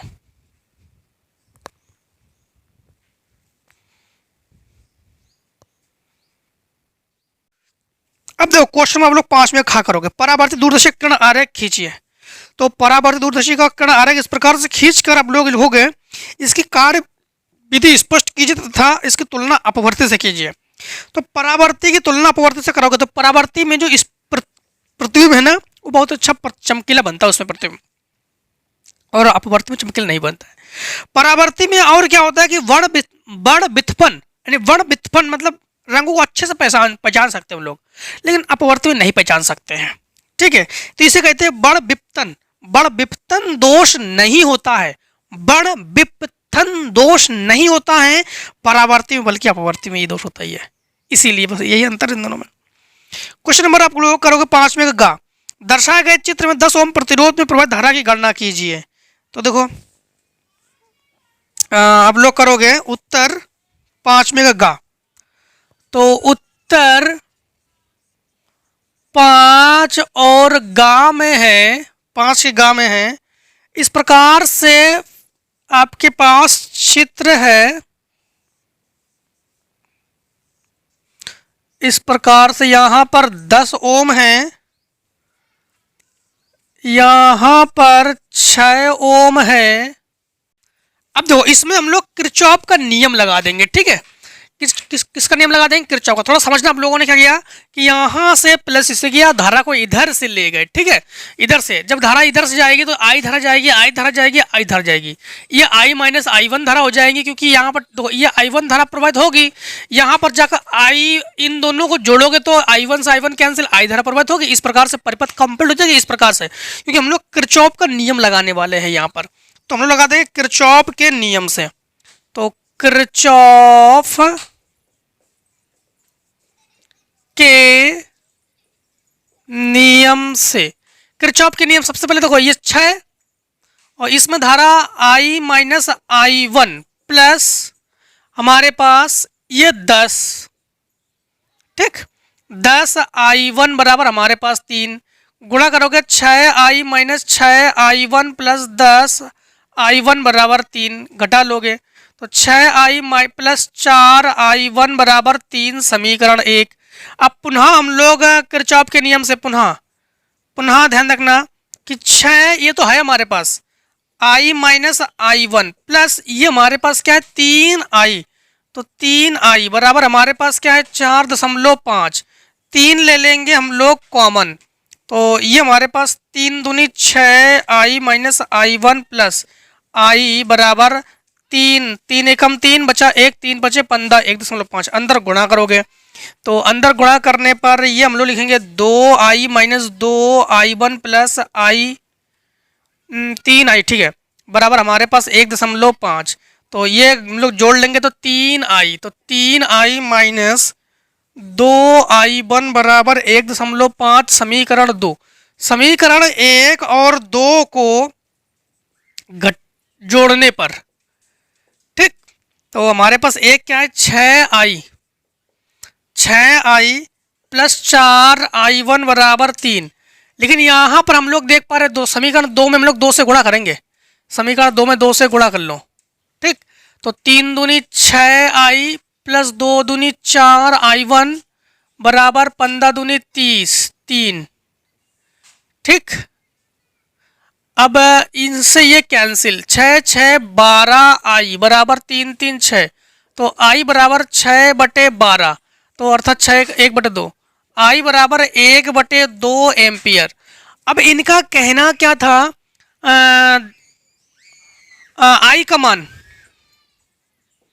I का मान समीकरण हम लोग रख देते हैं 1 में। 1 कहाँ है, ये यहाँ है, तो 6 इंटू I की जगह लिखेंगे 1/2 प्लस 4I1 बराबर 3, 2 3 6, इसको उधर पक्षांतर करो तो 4I1 बराबर 3 माइनस 3 अर्थात 0, इसको बटे में पहुंचा तो 0, तो I1 बराबर 0, तो 0 एम्पियर। तो बस यही इनका कहना था कि 10 एम्पियर, मतलब यहाँ से अगर ले जाओ तब भी 10 एम्पियर वाले में, तो 10 एम्पियर वाले में फिर से समझना कि धारा क्या परिवर्तित होगी 0, मतलब यहाँ पे देखो I1 धारा इससे तो जा रही है, I1 धारा इससे जा रही है, तो इसका टोटल मान क्या है 0 एम्पियर, तो यही आंसर है, ठीक। बस अब देखो क्वेश्चन नंबर आप लोग देखोगे, घा 5वें का घा में है, पीएन संधि डायोड में अवक्षय परत की संरचना स्पष्ट कीजिए, एवलांस भंजन दर्शाते हुए उत्क्रम अभिनति संधि डायोड की अभिलक्षणिक वक्र खींचिए, ठीक। अब यह देखो 5वें का अथवा देखो आप लोग, 5वें का अथवा में क्या है, तो हम लिखेंगे उत्तर।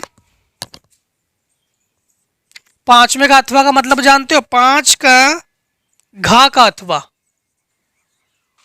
घा का अथवा, 5 के घा के अथवा में है हमारे पास EY बराबर 300, EY बराबर 300 sine omega T minus x बटे C वोल्ट प्रति मीटर, और हमारे पास है वाई दिशा में इसकी जो चाल है, वाई दिशा में चाल है 2.0 इंटू 10 की घात 7 मीटर प्रति सेकेंड। अधिकतम चुंबकीय बल ज्ञात कीजिए, अधिकतम चुंबकीय बल हम लोग ज्ञात करेंगे। तो वाई दिशा में चाल, तो ये तो चाल है हमारे पास। और चुंबकीय बल हम लोग ज्ञात करेंगे, वी नॉट जो है हम लोग ज्ञात करेंगे। अब यहां पर समझना, सबसे पहली बात तो हम लोग तुलना करेंगे। ई बराबर E naught sine omega omega T minus K X से हम लोग कर लेंगे तुलना। Omega T minus K X से हम लोग कर लेंगे तुलना। जब तुलना करेंगे तो यहां पर हम लोग ई नॉट बराबर हमें मिलेगा 300 वोल्ट प्रति मीटर। अब यहां पर हम लोग फार्मूला लगा देंगे, बी नॉट बराबर ई नॉट बटे सी, और सी का मान तो हम लोग जानते ही है, सी का मान तो बी नॉट बराबर ई नॉट का मान है 300 और सी का मान है 3 इंटू 10 की घात 8 मीटर पर सेकेंड। ठीक है, 3 इंटू 10 की घात 8 मीटर पर सेकेंड। अब यहाँ पर हम लोग इससे कैंसिल कर लेंगे तो 100, तो 10 की घात 2 और माइनस 8 अर्थात 10 की घात माइनस 6। ठीक, चुंबकीय क्षेत्र है टेस्ला। अब चुंबकीय बल, ये तो चुंबकीय क्षेत्र है। चुंबकीय बल, चुंबकीय बल का मतलब हो गया एफ बी, हम लोग ज्ञात करेंगे। तो एफ बी बराबर फार्मूला हम लोग लगा देंगे, एफ बराबर Q V B sine theta. ठीक, थीटा का मान है यहाँ पर नहीं है, तो वाई अक्ष की दिशा में है, अभी ध्यान रखना। तो ये वाई अक्ष की दिशा में और ये एक्स अक्ष, तो वाई अक्ष की दिशा में हम लोग लेते हैं 90 और एक्स अक्ष की दिशा में लेते हैं हम लोग 0। तो यहाँ पर हम लोग एफ बी जब ज्ञात करेंगे तो क्यू मतलब ई का मान, ई का मान हम लोग जानते ही है, यू का मान होता है हमारे पास 1.6 इंटू 10⁻⁻19। वी का मान हमारे पास ये चाल जो है ये वी है 2 इंटू 10 की घात 7, और बी का मान हमारे पास ये है 10 की घात -6, साइन 90 का मान 1। तो एफ बी बराबर हम लोग गुणा करेंगे 16 दूनी 32, तो 3.2 इंटू 10 की घात ये 19, 25 से हम लोग 7 घटा लेंगे, तो 25 से 7 घटा लेंगे हम लोग, तो 15 से 8 18, तो 10 की घात -18 और न्यूटन। बस यही हमारे पास क्वेश्चन नंबर कौन सा था, 5वें का घा का अथवा। ठीक, तो 5वें के घा के अथवा में 3 ठीक है -18 न्यूटन। बस यही हमारे पास हो जाएगा आंसर। अब देखो नेक्स्ट क्वेश्चन, चलो उससे पहले शॉर्ट कर लो आप लोग।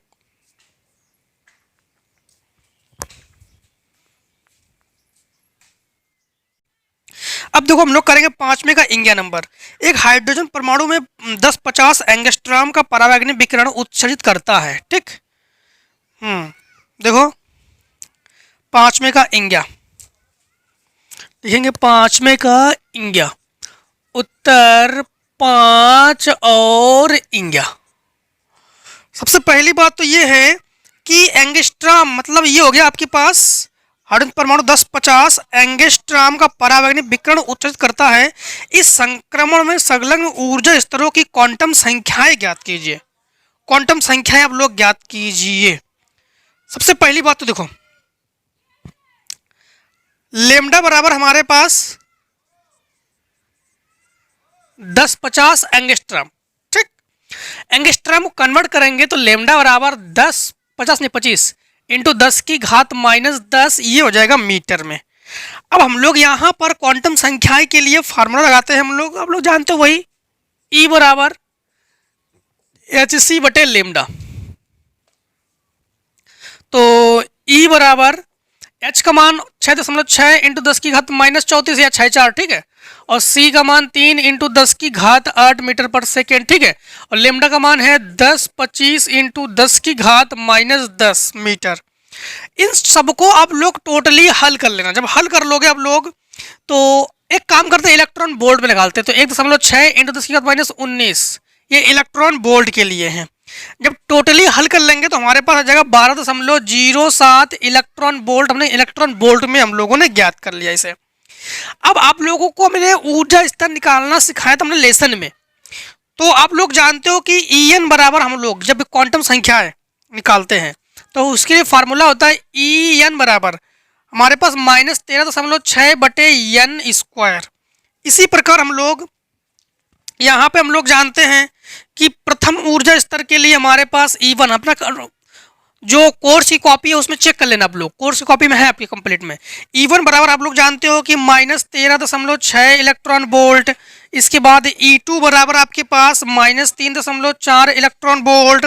इसके बाद E3 बराबर आप लोग जानते हो 1.151 इलेक्ट्रॉन वोल्ट, ठीक, इलेक्ट्रॉन वोल्ट। इसी प्रकार आप लोग जानते हो कि E4 बराबर आपके पास होता है 0.85 इलेक्ट्रॉन वोल्ट। और E5 5 ही तक तो निकालना था, आनंद वाले में आनंद हो जाएगा आपके पास। तो E4 और चलो E5 छोड़ो। अब यहाँ पर हम लोग क्वांटम संख्या हमारे पास किसके अंतर्गत है, 12.7।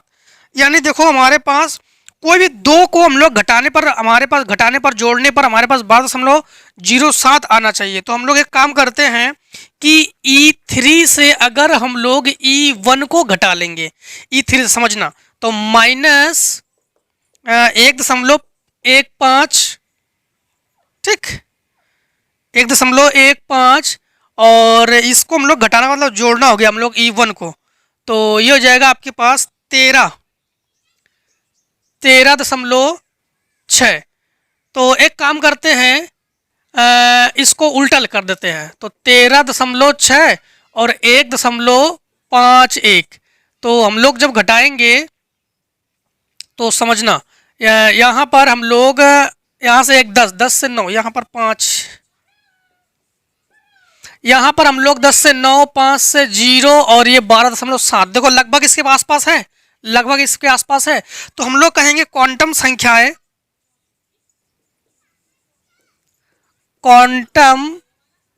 संख्याएं जो है हमारे पास n बराबर 1 और 3, बस 1 और 3, बस घटाने पर जो आ जाए लगभग इसके आसपास तो है। तो क्वांटम संख्या हमारे पास क्या है, 1 और 3। तो यही हमारे पास आंसर है। इसके बाद देखो क्वेश्चन नंबर 6, संधारित्र की धारिता की परिभाषित कीजिए। तो आवेश को धारण करने की क्षमता को संधारित्र की धारिता कहते हैं। दर्शाए गए चित्र में आप लोग आवेश ज्ञात कीजिए। दर्शाए गए चित्र में देखो उत्तर 6 में है कि इस प्रकार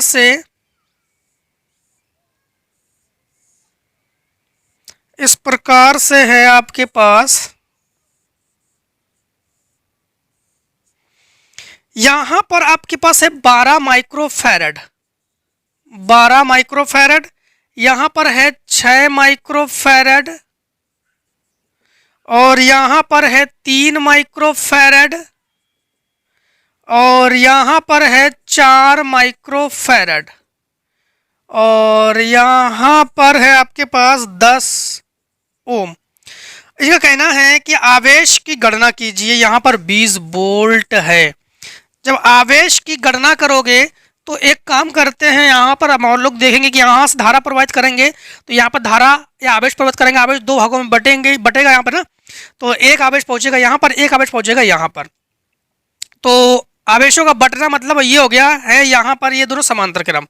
तो हम लोग कह रहे हैं 1/C1 बराबर 1/6 प्लस 1/12, ये दोनों समांतर क्रम। तो 1/C1 बराबर दोनों का एलसीएम 12, 6 दूनी 12, 1 अर्थात 3 चौको 12, अर्थात हम लोग कहेंगे कि C1 बराबर 4 माइक्रोफैरड। अब 1/C2, तो ये दोनों आपके पास किस क्रम में है, ये दोनों आपके पास समांतर क्रम में है। तो 1/3 प्लस 1/4, यही तो है ना, 3 4 बिल्कुल सही है। 3 4 चाहे तो हम लोग ये इन दोनों कर सकते थे, इन दोनों का और इन दोनों का, ठीक है, जो इसमें प्रभावित हो रही है वो उसमें, चलो छोड़ो। अब हमारे पास 1/C2 बराबर दोनों का एलसीएम 12, तो 3 चौको 12, 4 तिया 12, 7/12। तो C2 बराबर ये हो जाएंगे 12/7, अर्थात हम लोग कहेंगे कि C बराबर C1 प्लस C2। तो हमारे पास C बराबर C1 क्या है हमारे पास 4 प्लस 12/7, 7 चौक 28, तो 28 प्लस 12/7। तो C बराबर 30 40, तो 40/7 माइक्रोफैरड। अब हम लोगों के पास V हमारे पास हमें दिया गया है 20 वोल्ट, ठीक, 20 वोल्ट। अब आप लोग Q आवेश ज्ञात कीजिए ना, परिपथ में संदर्भ पर प्रत्येक आवेश की गणना कीजिए। तो प्रत्येक आवेश पर आप लोग गणना कीजिए। तो Q1 भी ज्ञात कर लोगे, Q2 भी ज्ञात कर लोगे, Q3 भी ज्ञात कर लोगे और Q4 भी ज्ञात कर लोगे और Q नेट Q भी आप लोग ज्ञात कर लोगे। C है, V है, Q ज्ञात करोगे तो आराम से ज्ञात कर लोगे, आप लोग आराम से ज्ञात कर लोगे। ठीक है। अब देखो आप लोग क्वेश्चन नंबर 6 का अथवा, 6 के अथवा में क्या है ज्ञात कर लोगे ना। आपके पास सी वी और क्यू, क्यू बराबर सी वी से ज्ञात कर लोगे आप लोग। क्वेश्चन नंबर हम लोग करोगे उत्तर 6 का अथवा। तो उत्तर 6 और अथवा, 6 के अथवा में है गॉस प्रमेय का उल्लेख कीजिए। गॉस नियम किसे कहते हैं तुम पता ही तो है। किसी भी बंद पृष्ठ गुजरने वाली विद्युत फ्लक्स जो है वो नेट आवेश का 1/ε0 गुना होता है, उसे गॉस का नियम कहते हैं। इसकी सहायता से अनंत लंबाई के पतले आवेशित तार के कारण उत्पन्न विद्युत क्षेत्र की तीव्रता के लिए आप लोग व्यंजक प्राप्त करोगे। अनंत लंबाई चादर मतलब चालक तार, तो अनंत लंबाई के लिए तो यहां पर आप लोग हेडिंग डाल लोगे कि अनंत विस्तार, अनंत विस्तार, ठीक, अनंत विस्तार आवेशित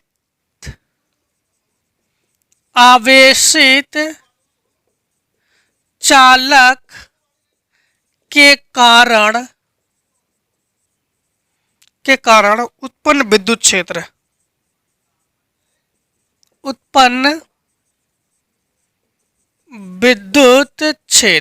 लेसन फर्स्ट में चेक कर लेना, आप लोग सॉल्व करा चुके हैं।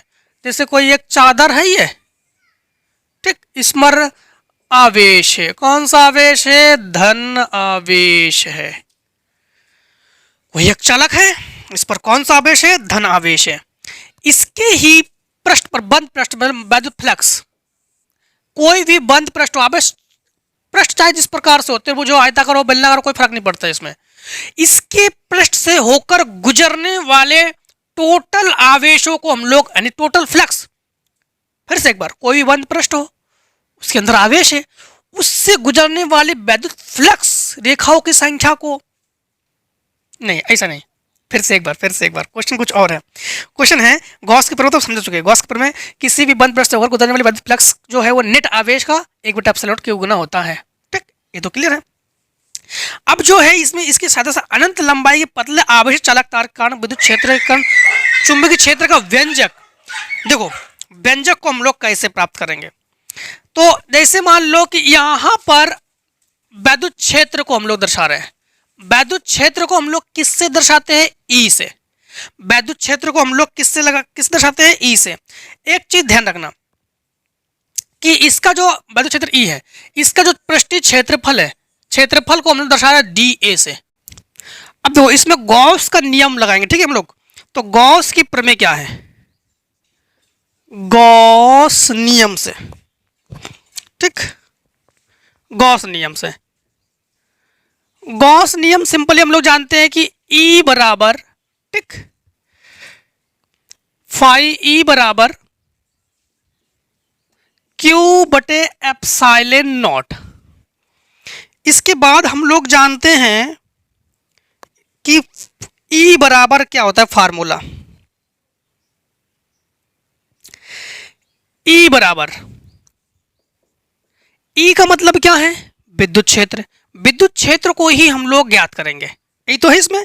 विद्युत क्षेत्र को जब हम लोग ज्ञात करेंगे तो यहां पर फाई E बराबर Q/ε0 और विद्युत क्षेत्र हम लोग जानते हैं कि फाई बराबर, विद्युत क्षेत्र फाई बराबर EA cos थीटा।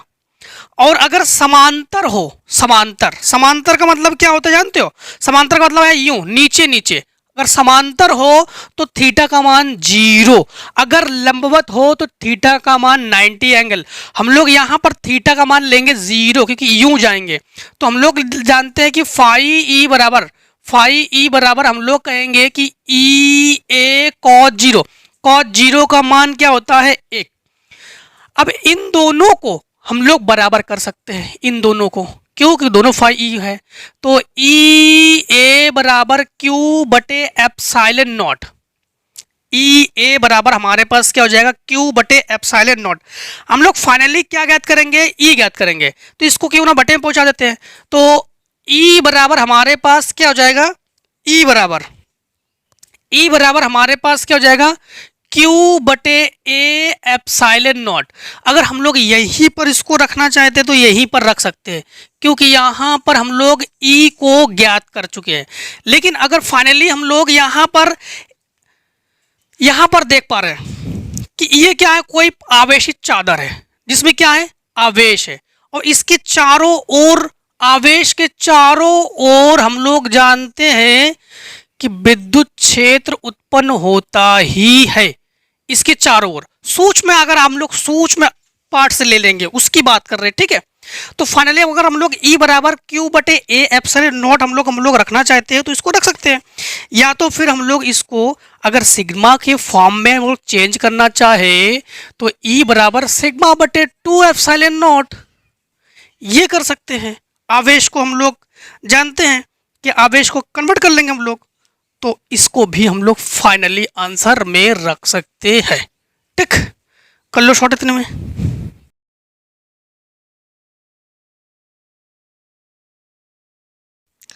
अब देखो क्वेश्चन नंबर हम लोग करेंगे 7।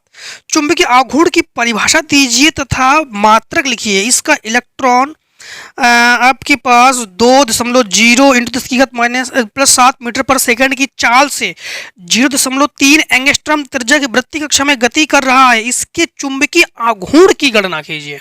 चुंबकीय आघूर्ण, सबसे पहले चुंबकीय आघूर्ण की परिभाषा देख लो, चुंबकीय आघूर्ण की परिभाषा, ठीक है। अब देखो चुंबकीय आघूर्ण हम लोग लिखेंगे 7, ठीक है। तो 7 में देखो, तो उत्तर हम लोग करेंगे 7।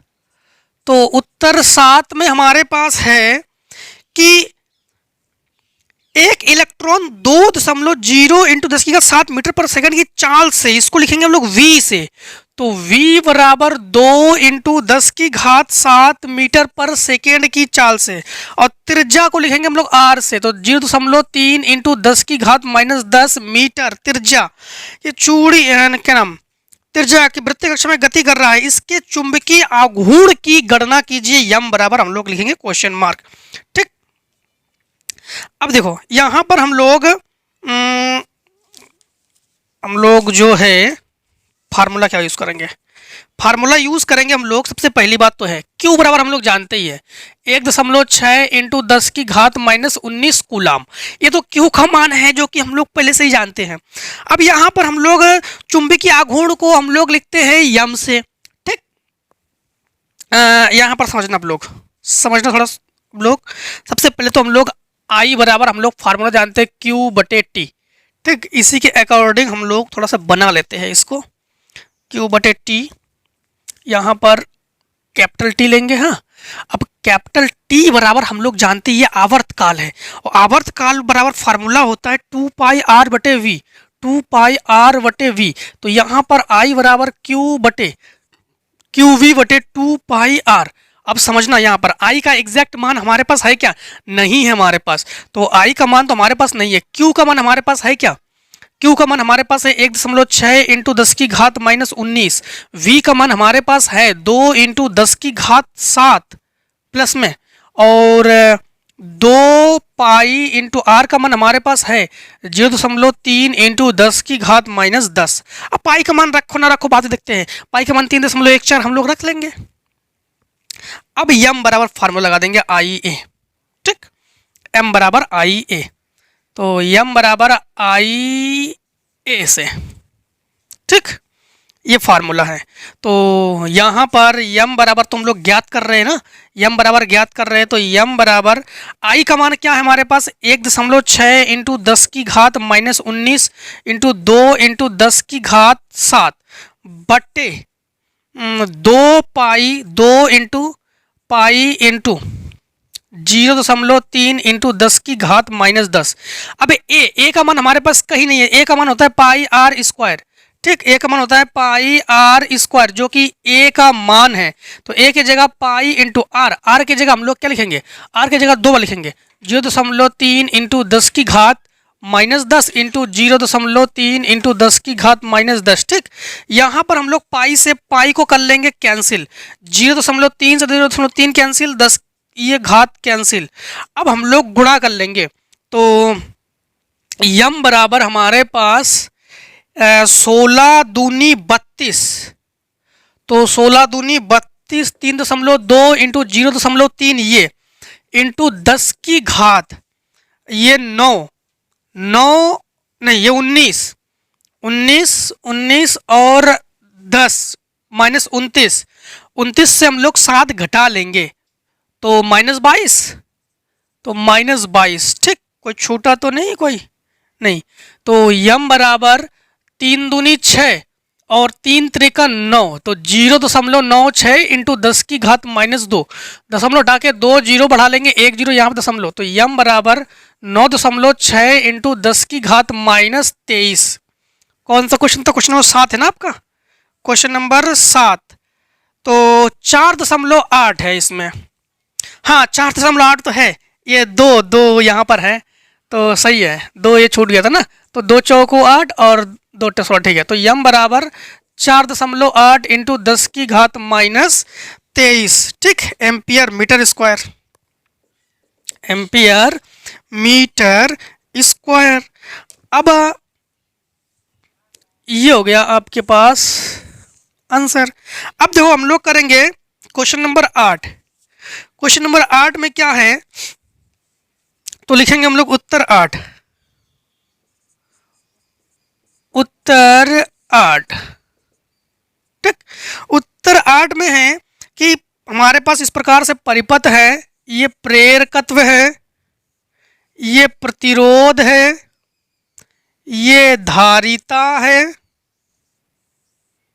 ठीक है, यहां पर हमारे पास प्रत्यावर्ती धारा स्रोत है और यहाँ पर हमारे पास विभव है, यहाँ पर एम्पियर है, यहाँ पर हमारे पास प्रेरण प्रतिघात है 60 ओम। इसके बाद प्रतिरोध हमारे पास है 30 ओम और धारिती प्रतिघात हमारे पास है 20 ओम और V बराबर हमारे पास है 200√3 साइन ओमेगा टी। ठीक, साइन ओमेगा टी। अब यहां पर आप लोग समझना कि यहां पर इनका कहना है कि वोल्ट मीटर, अमीटर था वोल्ट मीटर का पाठ्यांक आप लोग ज्ञात कीजिए। ठीक, हाँ अमीटर था वोल्ट मीटर का पाठ्यांक जो है आप लोग ज्ञात कीजिए। तो हम लोग सबसे पहली बात तो तुलना करेंगे, V बराबर V0 साइन ओमेगा टी से तुलना। जब तुलना करेंगे तो V0 बराबर हमें मिला 200√2। ठीक, वोल्ट। ये V0 बराबर हम लोगों ने फाइंड आउट कर लिया, मतलब प्राप्त कर लिया। ठीक है, हम लोगों ने। अब हम लोग जानते हैं कि प्रतिबाधा Z बराबर, फार्मूला क्या होता है, प्रतिबाधा Z बराबर अंडर रूट में XL माइनस XC का होल स्क्वायर। फिर से एक बार समझना आप लोग, XL माइनस XC का whole square plus R square.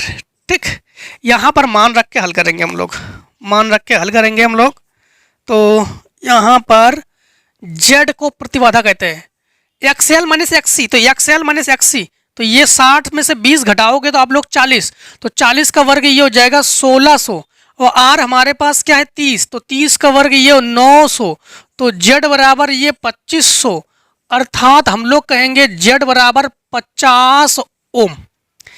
प्रतिबाधा ज्ञात कर लिया हम लोगों ने, Z बराबर 50 ओम।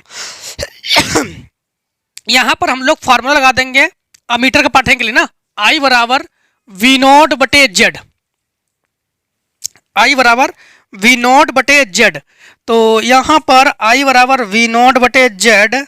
ठीक, तो I बराबर V0 का मान हमारे पास है 200√2 बटे Z का मान है 50, 1 0 से 1 0, 5 चौको 20, चाहे मान रखो ना रखो कोई बात नहीं, 4√2 एम्पियर। ठीक, ये तो हम लोगों ने आई ज्ञात कर लिया। फिर से फार्मूला हम लोग लगा देंगे यहाँ पर V बराबर, ठीक है, V बराबर वही ओम का नियम ही है, ये ओम का नियम ही है। तो V बराबर हम लोग लगा देंगे I, R होता है तो I XL minus XC, I XL minus XC। तो यहाँ पर हम लोग लगा देंगे V बराबर, ये अमीटर का पार्ट है, ये वोल्ट मीटर का पार्ट है। I का मान हमारे पास क्या है, I का मान है 4√2 into XL minus XC। XL हमारे पास 60 और ये घटकर 40, तो 4 चौको 16, तो V बराबर 160√2 वोल्ट। बस ये दोनों का दोनों हम लोग आंसर हम लोगों ने ज्ञात कर लिया। दोनों का दोनों आंसर कहाँ, ये एक आंसर ये हमारे पास है और एक आंसर ये हमारे पास है। दोनों के दोनों आंसर हम लोगों ने ज्ञात कर लिया, ठीक है। अब जो है कला संबद्ध स्रोत क्या होते हैं, ये तो हमने पीछे पढ़ा भी चुके हैं, आप लोग जानते भी हो, ये करवा चुके हैं, ठीक है। प्रबंधन क्या है, तो इस बार वैसे ये तो है नहीं, ठीक है, फिर भी आप लोग प्रबंधन को स्क्रीन पर देख लो, दोलित्र को स्क्रीन पर देख लो, दोनों के दोनों, ठीक है। प्रबंधन क्या है और दोलित्र क्या है, ठीक है, क्वेश्चन नंबर जो है ये, ठीक है। प्रबंधन और दोलित्र क्या है आप लोगों ने देख लीजिए। वैसे ज़्यादा इंपॉर्टेंट इस बार इसलिए नहीं है क्योंकि हो सकता है कि पूछे ना जाए, क्योंकि इस बार है नहीं कोर्स में। तो आज हम लोगों ने सेट 3 को कम्प्लीटली ख़त्म किया है।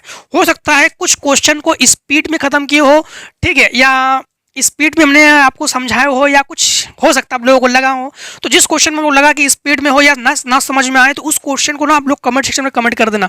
उसको जो है हम अपने कोई भी, जैसे टेलीग्राम चैनल हो, या आपको व्हाट्सएप ग्रुप हो, या आपके फिर इंस्टाग्राम हो, या कहीं पर भी हो जहाँ पर हमें आपको सुविधा है वहीं पर हम उसको प्रोवाइड कर देंगे, ठीक है। तो देखो अनसॉल्व पढ़ना बहुत जरूरी है। कोई भी क्वेश्चन में डाउट हो, इस बार के जो अनसॉल्व के सेट 3 में अधिक से अधिक न्यूमेरिकल्स थे, ठीक है, अधिक से अधिक, कम थ्योरीज हैं, तो अधिक से अधिक न्यूमेरिकल्स इसलिए करवा दिए हम लोगों ने क्योंकि न्यूमेरिकल्स जरूरी भी है और थ्योरीज कम है आपकी बात, ठीक है। तो सर्दी भी है, ठीक है। चलो तो फिर आप लोग अच्छे से अध्ययन कीजिए, कोई भी डाउट हो क्लियर करके जाइए। मिलते हैं नेक्स्ट वीडियो में। आज की वीडियो इतना ही दोस्तों। जय हिंद, जय भारत। हर बार यही कहेंगे, स्वस्थ रहिए, मस्त रहिए, क्योंकि अगर आपकी तबीयत अभी अगर बिगड़ी ना तो आपके बोर्ड के लिए बहुत नुकसानदायक है। क्योंकि बोर्ड में आप लोग अभी अगर अस्वस्थ होते हो तो 2-3 दिन के लिए तो बेकार है, आपके 2-3 दिन गए आपके, फिर 2-3 दिन शरीर को सही होने में, ऊर्जा, नई ऊर्जा लाने में हमें वक्त लगेगा। इसीलिए स्वस्थ रहिए, मस्त रहिए और हर एक एक्सरसाइज में मिलते जरूर रहिए, ठीक है। अपने शरीर पर भी ध्यान दीजिए, अपने खान पान में ध्यान दीजिए, जिससे कि हमें ऊर्जा, नई नई ऊर्जा मिलती रहे, हम लोग अच्छे से अध्ययन करते रहे, ठीक है। तो टेक स्क्रीनशॉट।